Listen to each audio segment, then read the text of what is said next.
Hey guys, this is Preeti. Welcome back to my channel. दोस्तों, आज हम बात करने वाले हैं एक 2011 हॉलीवुड साइकोलॉजिकल मिस्ट्री थ्रिलर के बारे में जिसका नाम है पैनिक बटन। इस फिल्म के बिल्कुल फर्स्ट सीन में हम एक जो नाम के लेडी से मिलते हैं जो अपना सामान लेकर कहीं जा रही थी, शायद छुट्टी बिताने। मगर उसकी 5 साल की बेटी सोफी उसके साथ नहीं जा रही। वो अगले कुछ दिन अपने नानी के साथ ही बिताने वाली है उनके घर में। जो इस ट्रिप के लिए बहुत ही ज्यादा एक्साइटेड दिख रही थी, शायद इसीलिए कुछ चीजों पर उसका ध्यान नहीं जाता। वो देख नहीं पाती कुछ लोग उसके परिवार पर नजर रख रहे हैं। उसे लेने एक गाड़ी आई थी जिसमें वो खुशी खुशी निकल जाती है एयरपोर्ट की तरफ, और उसे पता ही नहीं चलता उसके निकलने के साथ साथ ही यहाँ कोई उसके माँ का खून कर देता है। उधर एयरपोर्ट पहुंच के उससे मुलाकात होती है और 3 लोगों की जो इस जर्नी में उसके साथ रहने वाले हैं, मैक्स, डेव और ग्वेन। असल में ये चारों लोग altogether.com नाम के एक वेबसाइट के यूजर्स हैं। कुछ दिन पहले वहां पर एक लॉटरी हुई थी जिसमें ये चारों लोग जीत गए और प्राइज के तौर पे इन्हें 3 दिन के लिए free of cost New York tour पे ले जाया जा रहा है, वो भी प्राइवेट जेट में। किसी को तो यकीन ही नहीं हो रहा था कि वो लोग इतने लकी भी हो सकते हैं। हर तरह से उन्हें वीआईपी ट्रीटमेंट मिल रहा था, कॉस्टली शैंपेन से लेकर प्राइवेट लाउंज तक। ऊपर से अनाउंसमेंट के जरिए उन्हें इन्फॉर्म किया जाता है कि उनके जर्नी के वक्त भी उनके लिए कुछ इंटरेस्टिंग गेम्स के अरेंजमेंट किया गया है जिसे जीतने पर उन्हें डायमंड भी मिल सकता है। लेकिन कैच सिर्फ यही है कि उन्हें अपना फोन सबमिट करना होगा ताकि गेम के दौरान कोई चीटिंग न कर पाए। जो इस बात को सीरियसली नहीं लेती, मगर जब प्लेन में चढ़ने की बारी आती है तो उनके सामान के साथ साथ सच में ही उनसे उनका फोन भी छीन लिया जाता है। अदरवाइज वो लोग गेम में पार्टिसिपेट नहीं कर पाएंगे। बहुत सोच विचार के बाद जो अपना फोन दे देती है, बस कुछ ही घंटों की तो बात है, वो इस मौके को गंवाना नहीं चाहती। फाइनली वो लोग प्लेन के अंदर जाके बैठते हैं। इंटीरियर देखकर तो सबका होश उड़ चुका था। इतना सब कुछ बस उनके लिए। इवन बाथरूम में भी म्यूजिक सिस्टम और टीवी रखा गया था।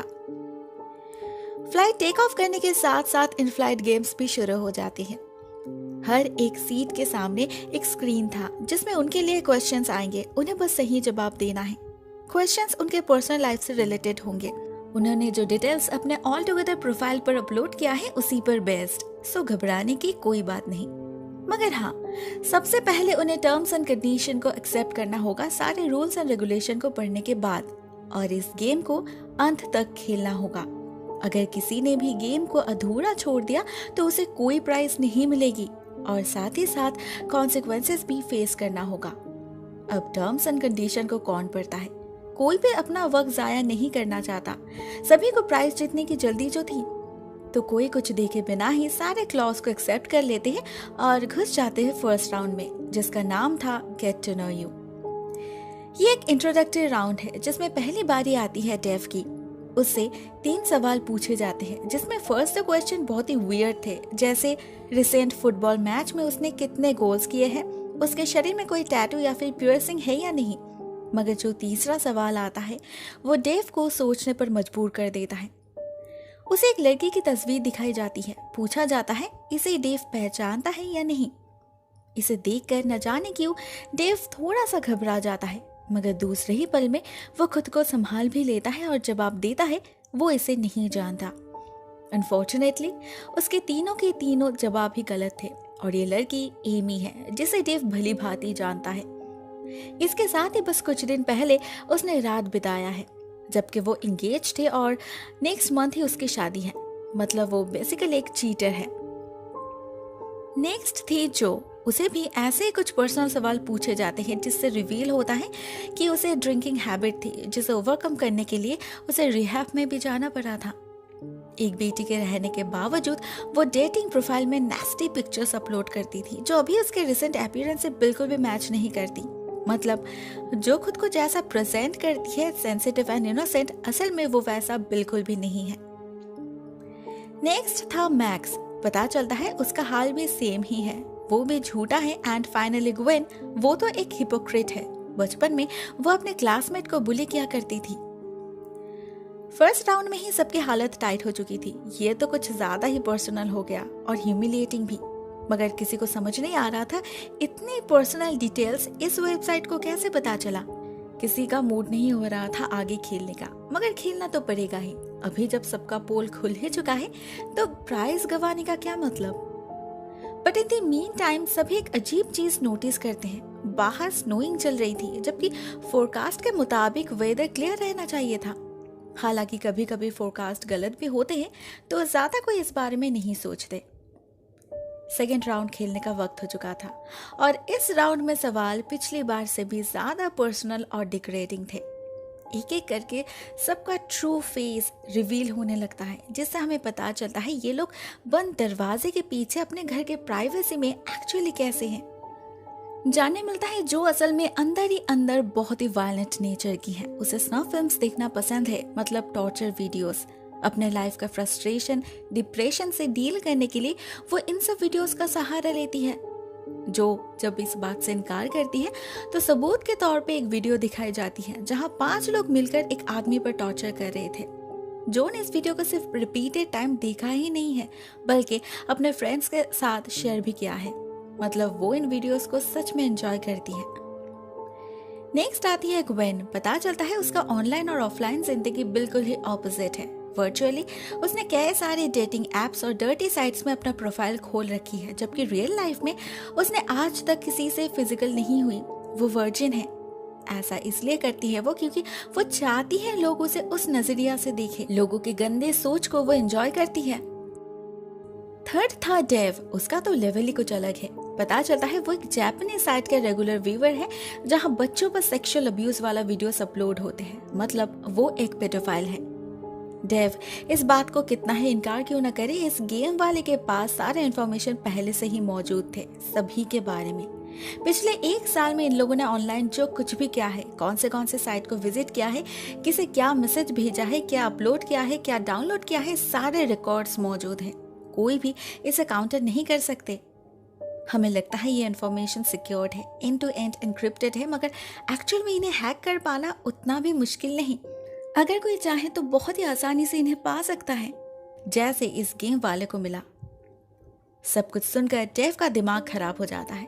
वो इसी वक्त इस प्लेन से बाहर निकलना चाहता था, तो वो जाकर पायलट के दरवाजे पर चिल्लाने लगता है, लेकिन उसे कोई रिस्पॉन्स नहीं मिलता। उल्टा उसे रूल तोड़ने का पनिशमेंट भुगतना पड़ता है। उसके फ्रेंड लिस्ट में से रैंडमली एक फ्रेंड रोडी को सिलेक्ट किया जाता है और फिर उसका मर्डर वीडियो उनके स्क्रीन पर लाइव प्ले किया जाता है। सभी अपने आंखों से देखते हैं कैसे एक हुडेड व्यक्ति रोडी के घर में घुसकर उसका खून कर देता है। मगर वो कौन है, ये कौन है जो उनके साथ ऐसा घटिया खेल खेल रहा है, उन्हें पता नहीं चलता। बस एक मेल वॉइस सुनाई देती है बार बार। डेव इस वीडियो पर यकीन नहीं करता।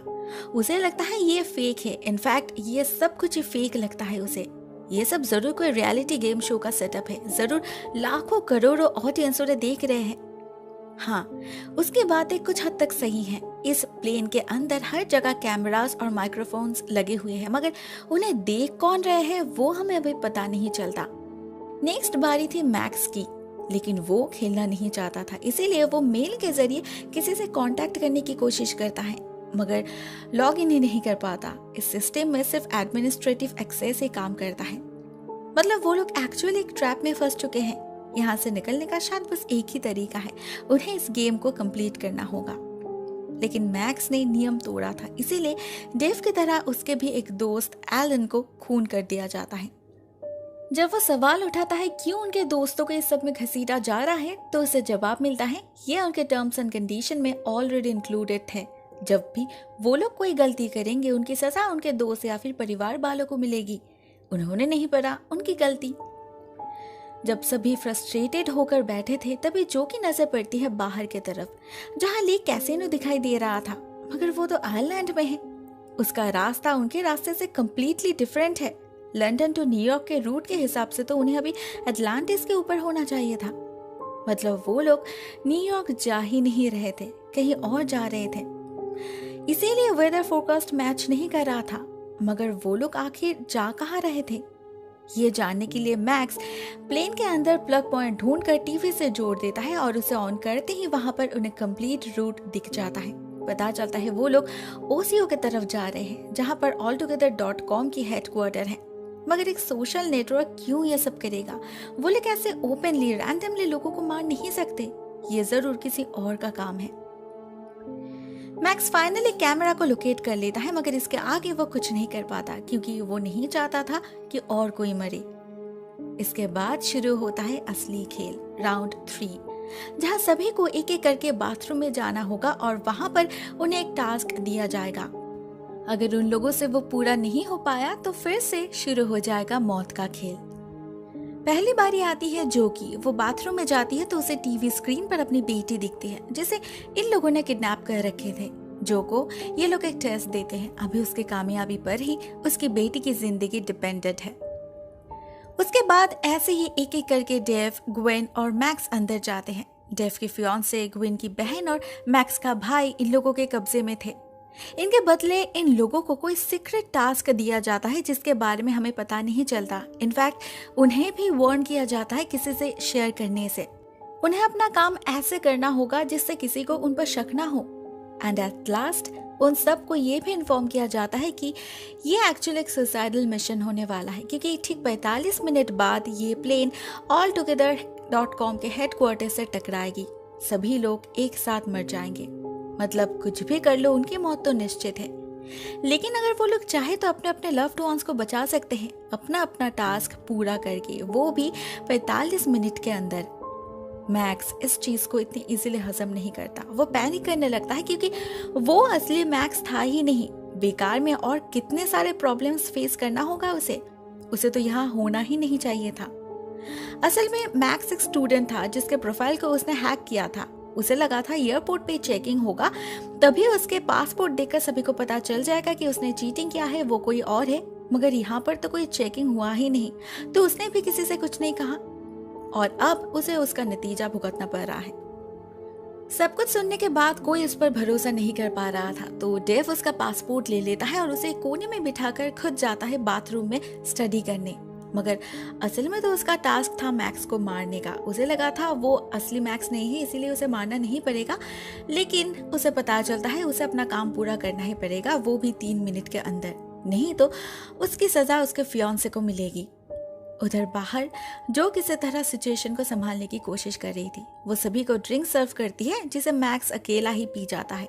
असल में वो बहुत ही ज्यादा टेंशन में था और ठीक तभी डेव निकल आता है और एक कुल्हाड़ी से उस पर हमला कर देता है। दोनों में हाथापाई होती है और सेल्फ डिफेंस में मैक्स डेव को मार डालता है।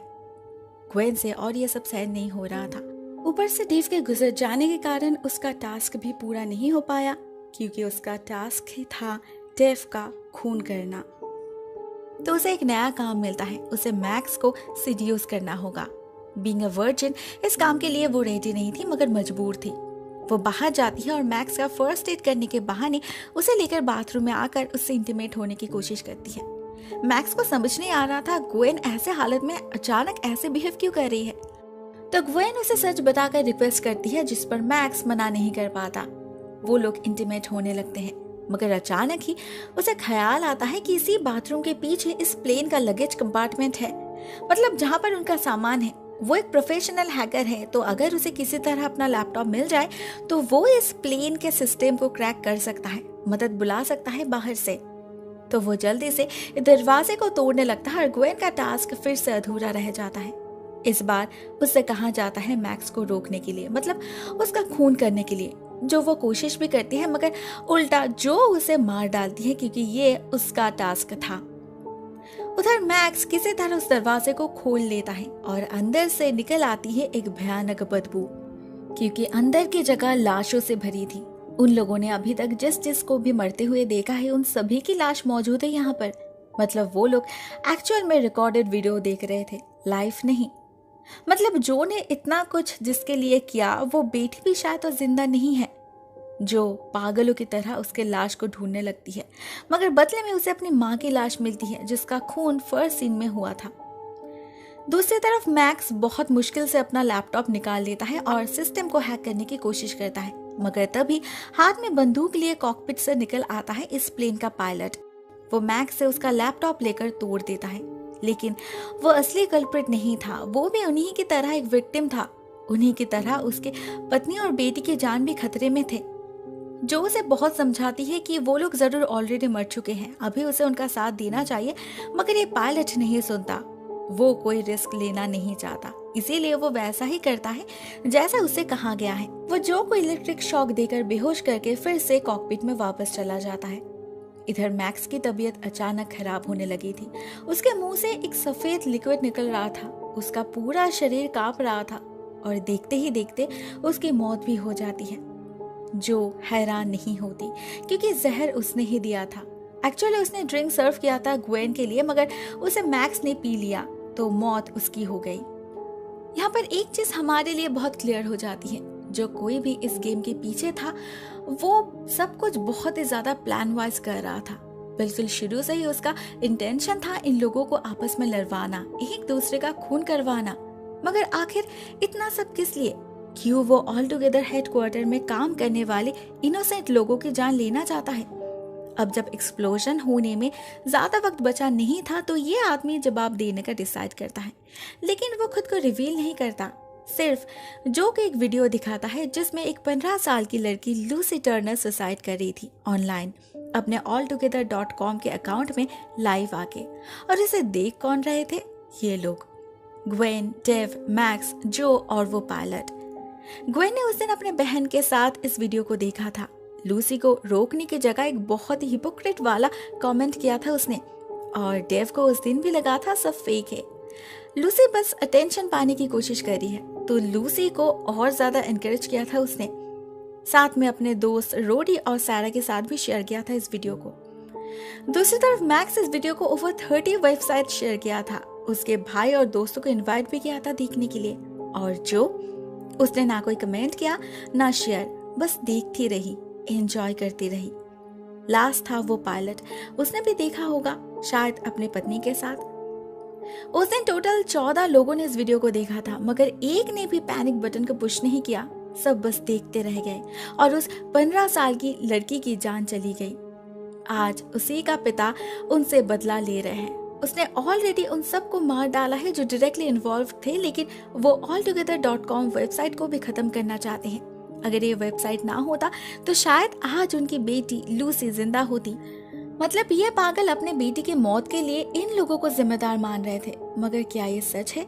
आखिर लूसी ने उस दिन सुसाइड की ही क्यों, ये जानना जरूरी नहीं है। जो को तो लग रहा था जरूर ऐसे पागल पिता के हाथ से बचने के लिए ही लूसी ने उस दिन सुसाइड की होगी। जवाब में ये आदमी और कुछ नहीं कहता, उसका काम पूरा हो चुका था तो वो ऑफलाइन हो जाता है और इस वीडियो को पोस्ट कर देता है ऑनलाइन, जिससे सबको पता चले वर्चुअल रियलिटी आखिर कितना डेंजरस हो सकता है। इधर जब एक्सप्लोजन होने में और 6 मिनट ही बाकी थे तो जो डिसाइड करती है उसका तो जो होना था वो हो चुका, उसकी बेटी भी और नहीं रही। मगर उस बिल्डिंग में मौजूद इनोसेंट लोगों की जान ऐसे कैसे जाने दे सकती है? वो कुछ भी करके इस प्लेन को रोकेगी।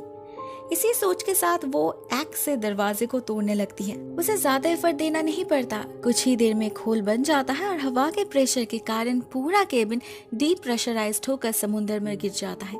ना कोई एक्सप्लोजन होता है, ना और किसी की जान जाती है। मगर हाँ, इस वीडियो को बहुत सारे लोग देखते हैं। alltogether.com वाले भी इस एलिगेशन को एक्सेप्ट कर लेते हैं और अपने सर्विस और उसके यूसेज को पैनिक बटन फीचर को लेकर और इम्प्रूवमेंट करने की प्रॉमिस करते हैं। लेकिन क्या इससे उस व्यक्ति का रिवेंज पूरा होता है जिसने इतना सब कुछ किया? एट द फाइनल सीन हम मिलते हैं इस खेल के मास्टरमाइंड लूसी के पिता मिस्टर रूपर्ट टर्नर से। पता चलता है उन्होंने सिर्फ अपना बदला पूरा ही नहीं किया, बल्कि अपनी बेटी को भी वापस ले आए हैं, जो कि बेटी सोफी के माध्यम से। हाँ, वो जिंदा है, उसका कोई कसूर नहीं था, इसलिए रूपर्ट ने उसे मारा नहीं बल्कि उसे लूसी की जगह दे दी। अभी वो उसके परिवार में उसकी बेटी बनकर रहेगी। The end. दोस्तों, एक फनी बात बताऊं, इस फिल्म के स्टार्टिंग में एक डिस्क्लेमर दिया गया था कि यह फिल्म ट्रू स्टोरी पर बेस्ड है, जो मैं बिल्कुल भी बिलीव नहीं करती। Otherwise as a fiction it's quite an okay story. मैंने एंजॉय किया। आपको ये वीडियो कैसी लगी कमेंट सेक्शन में जरूर लिखना। हाँ, आज के लिए बस इतना ही दोस्तों। Thank you so much for watching this video. बहुत जल्द मिलते हैं किसी और नए वीडियो के साथ, तब तक के लिए टेक केयर, टाटा।